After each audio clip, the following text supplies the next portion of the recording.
Hey everyone, this is Angela Johnson, and you're listening to the Warrior Razor Podcast. Each week, my mom will talk about real stories and apply biblical truth to everyday life. She'll tell about her personal journey, and sometimes she'll invite other warrior raisers to share too. Anyone, not just moms, can be part of the conversation. Good morning, warriors. Time to start your day. Keep your head up, marching on. Don't let nothing stand in your way. Don't let nobody tear you down. You got to proudly wear your crown. 'Cause you're a warrior, warrior. Welcome to the Warrior Razor Podcast. I'm your host, Angela Johnson. Happy to have you with me here today. 2 weeks ago, we did the devotional series called Making Pearls, and we talked about the story of Hannah and Peninnah. And today, we're going to pick back up in the Devo series, and we're going to talk about a lesser-known woman of the Bible, but still one of my favorites. And she has such a lot to offer us in terms of how to apply her story, what she walked through, what she experienced, and how we can apply it to our everyday life. Because that's what the Bible is, right? It's alive, it's active, it's breathing, and it's useful for our learning even today in 2021. So her name is Abigail, and her story is in the Old Testament. We'll be reading today and learning from her story out of 1 Samuel, and it's in chapter 25. I did want to let you know that on warriorrazor.com, if you go under freebies, you can click on the link for the podcast devotional series, and there is a free downloadable one sheet. Go ahead and print that off, or you can use it if you're able to follow along in the teaching. And it's just an opportunity for you to kind of do a deeper dive or just kind of have a synopsis of our learning today in just another format, tangible way of learning and retaining the knowledge. So I invite you to do that and share it if you need to, if you want to. I welcome you to do that. But we're going to talk today about Abigail and her stories in 1 Samuel chapter 25. And as we do on the show, I'll be taking breaks throughout the context, reading, breaking it down, giving you some definitions and some historical explanations of the day. And so you can just hopefully have a deeper and richer understanding of this lesson. So let's pick up. I'm reading out of the ESV if you're interested in knowing. And in chapter 25, verse 1, Samuel has died. He was the prophet. He was the ruler, the judge of the day. And in the wake of his death, we are still left at this time with King Saul. And King Saul was fast becoming the least favored monarch of the time. And so chapter 25, verse 1, it says, "Now Samuel died, and all Israel assembled and mourned for him, and they buried him in his house at Ramah. Then David rose and went down to the wilderness of Paran." Some scholars have said that he did that because now that Samuel was dead, he was more fearful that Saul was going to come after him because they had a contentious relationship at this point. David was gaining in favor. He had killed Goliath. He was a victorious warrior, and Saul had fallen from grace with God, and the anointing had been transferred over to David, and he was the anointed and promised future king of Israel. And Saul knew that the kingship was going to be taken from him. So there was some contention between him and David at this point. So that's why we find David in the wilderness taking refuge. And there was a man in Maon whose business was in Carmel. The man was very rich, and he had 3,000 sheep and 1,000 goats, and he was shearing his sheep in Carmel. Now, just so you know that the time that herdsmen or shepherds would shear their sheep was a time of great jubilation. It was a festivity. It was a time of celebration, and people had a lot of fun at that time. So that was a happy time, okay? Now, the name of the man was Nabal, and the name of his wife, Abigail. And I like to give you meanings of names, and I think it's interesting because I'm assuming this man's mother did not think of, maybe she thought of it when she named him, but the name of Nabal means foolish, senseless, stupid, or boorish, just kind of dim-witted, not working with the full set, right? And Abigail's name means the father's joy, or the joy of the father. The woman was discerning and beautiful. sidebar there, she's the only woman that's given these two characteristics side by side in all of Scripture. Now, some versions say wise and beautiful. The ESV uses discerning and beautiful. Either way, she had a good head about her. So she was discerning and beautiful. So she was easy on the eyes. But the man, referring to Nabal, was harsh and badly behaved. So they had a very opposite marriage. It was likely an arranged marriage, but she had a very different personality than he. He was a Calebite, and if you want to do a little deeper dive into that, look up the genealogy of the tribes of Judah. He was a Calebite. And David, verse 4, heard in the wilderness that Nabal was shearing his sheep. So he knew that they were celebrating. So David sent 10 young men, and David said to the young men, go up to Carmel and go to Nabal and greet him in my name. So he's saying, go on my behalf. Like, people know who I am. The word had been getting around of who David was. He was becoming very popular. He was gaining popularity among the people. And the people knew that God was on his side. And thus you shall greet him. And this is what David says. So say this to Nabal in my name. Peace be to you, and peace be to your house, and peace be to all that you have. So he's coming in peace, right? I hear that you have shearers. Now your shepherds have been with us, and we did them no harm, and they missed nothing all the time they were in Carmel. Ask your young men, and they will tell you. So what had happened was, because David was in the wilderness camping out with his 600 men, they were nearby neighbors of Nabal and his herdsmen. And so because of that, by mere proximity to David and his soldiers, Nabal's livestock were kind of protected, because nobody was going to mess with them as long as they were near David and his men. So just by proxy to David, Nabal's flocks, his herds, all of that had done well and had been safe. And because of that, they flourished. And so David's like, hey, just so you know, like, I scratched your back, now you scratch mine a little bit. So therefore, he says, let my young men find favor in your eyes, for we come on a feast day. Please give whatever you have at hand to your servants and to your son David. He's like, hey, can we get some supplies? We're out here camped out in the wilderness. It'd be great if we could get some provisions. And that was not uncommon at the day. So it was not an uncommon request. So customarily, like, it would have been a no-brainer. Like, yeah, absolutely. You watch my flocks? Sure, here you go. But when David's young men came, they said all of this to Nabal in the name of David, and then they waited. Verse 10. And Nabal answered David's servant, who is this David? Who is this son of Jesse? There are many servants these days who are breaking away from their masters. Shall I take my bread and my water and my meat that I have killed from my shearers and give it to men who come from I do not know where? So not only did he say no, he actually insulted him. So add insult to injury. He takes it up a notch, and he insults David when he says, who is this David? Who, the son of Jesse? So it's an insult. So David's young men turned away and came back and told him all this. And David said to his men, every man strap on his sword. And every man of them strapped on his sword. David also strapped on his sword. Oh, we're about to battle. Time to get some retaliation for his nasty words, right? And about 400 men went up after David, while 200 remained with the baggage. So he had 200 stay back at the camp. But one of the young men, so one from David's group, told Abigail, Nabal's wife. And this is what this young man says. Behold, David sent messengers out of the wilderness to greet our master, and he railed at them.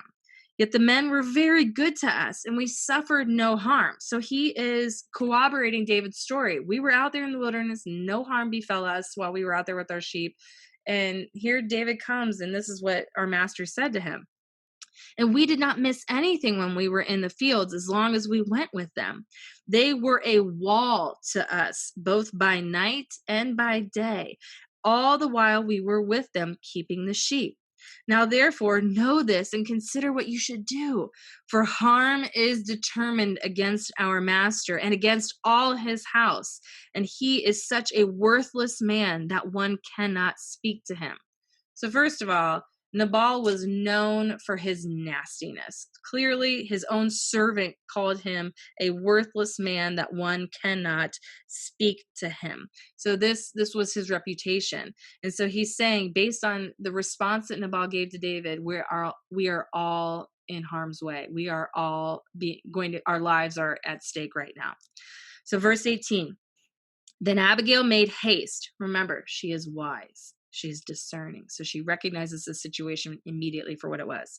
Then Abigail made haste and took 200 loaves and 2 skins of wine and 5 sheep already prepared and 5 seahs of parched grain and 100 clusters of raisins and 200 cakes of figs and laid them on donkeys. So she basically packs a ton of provisions and gets it ready to go ahead of her as a peace offering to David and his men. And she said to her young men, go on before me. Behold, I come after you. But she did not tell her husband, Nabal. She knew better. She did not involve her husband. And as she rode on the donkey, I just think about that ride. That was probably not enjoyable. And came down under cover of the mountain. So she's like being stealth-like, coming down to meet David at his camp. Behold, David and his men came down toward her, and she met them. So picture this in the scene. So David's on his way. They all have their swords. They're strapped with their swords, ready to go and shed some blood because they have been insulted and they are offended. And she is trying to cut him off at the pass, okay? Now David had said, surely in vain I have guarded all this fellow has in the wilderness. So he's complaining. He's like, I did all that for nothing. So that nothing was missed of all that belonged to him, and he has returned me evil for good. This has been a common theme in the Bible. God, to do so to the enemies of David, and more also, if by morning I leave so much as one male of all who belong to him. So he's like, I'm going to kill every man. That's what he's thinking to himself. And that's what he's saying out loud to his men.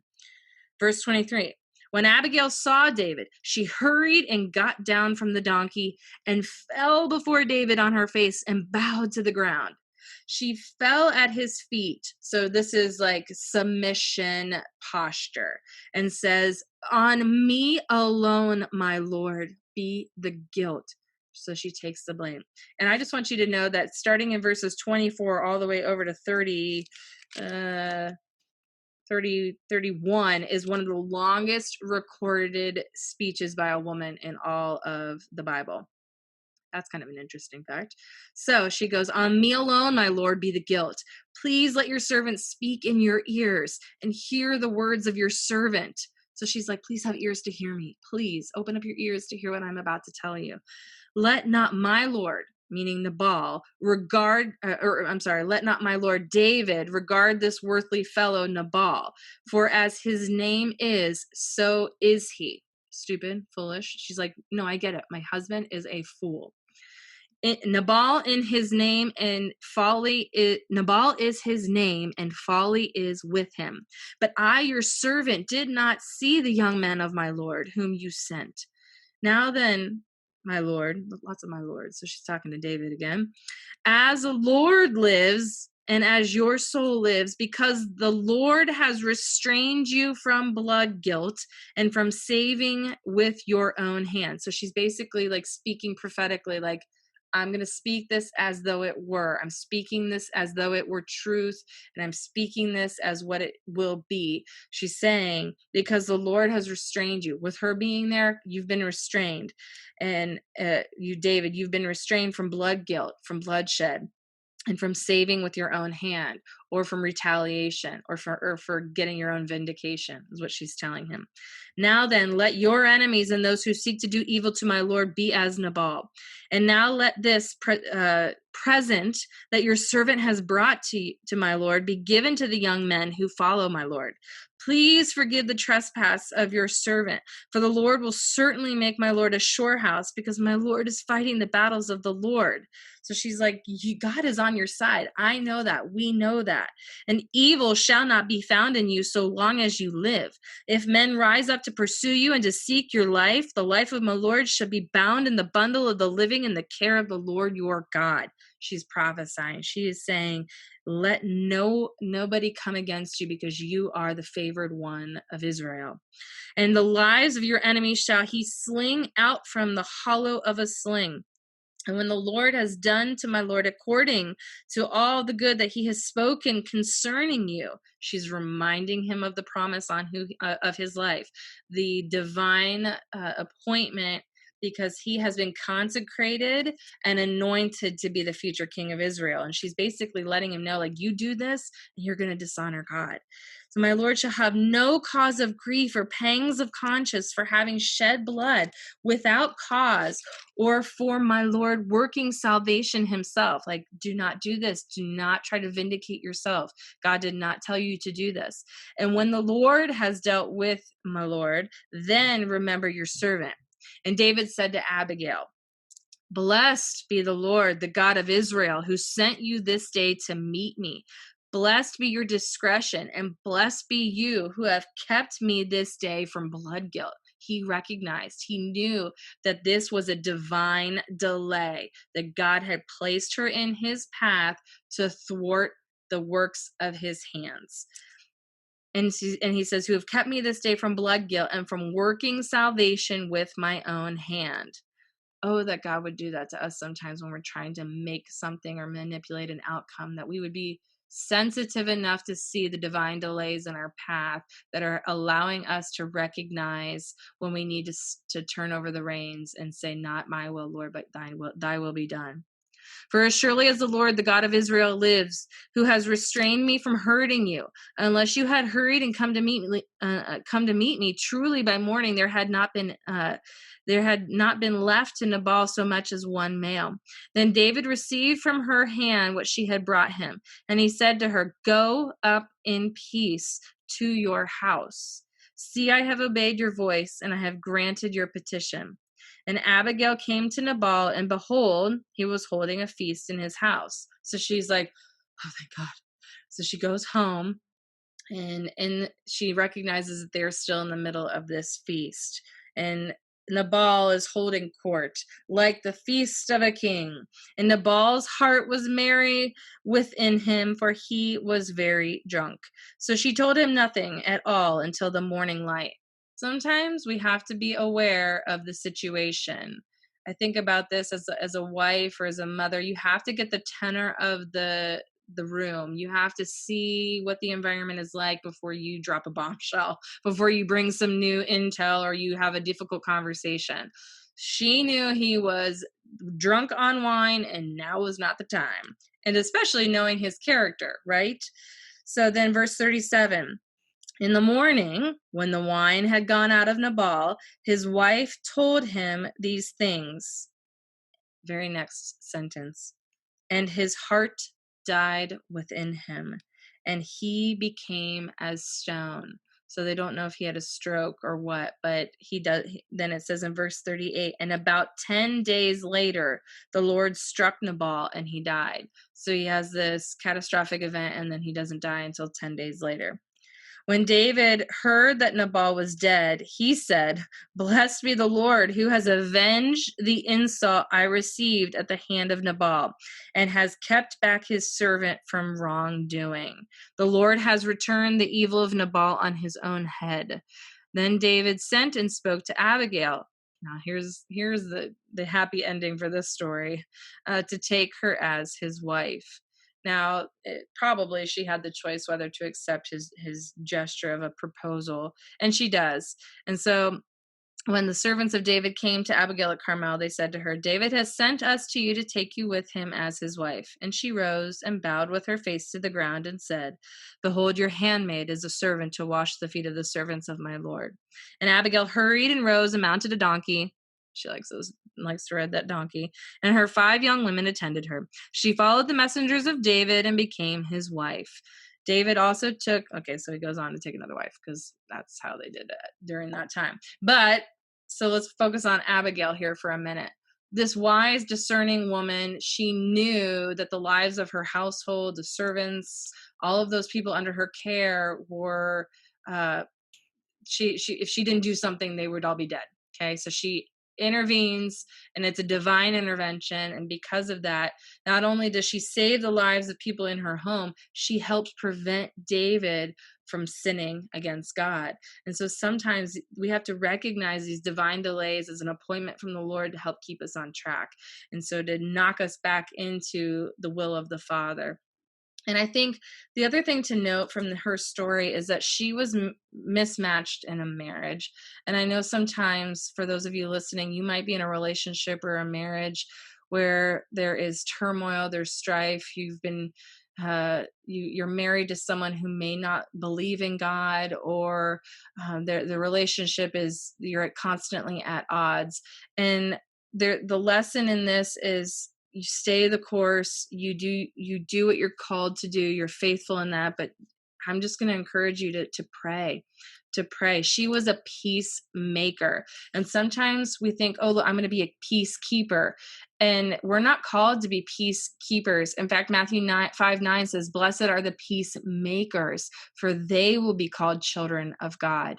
And so sometimes I think it's easier to sometimes be a peacekeeper, because then you're just like, well, don't say anything, don't ruffle feathers. I've actually been in family situations where topics were off the table. We're not allowed to talk about anything because we're trying to keep peace.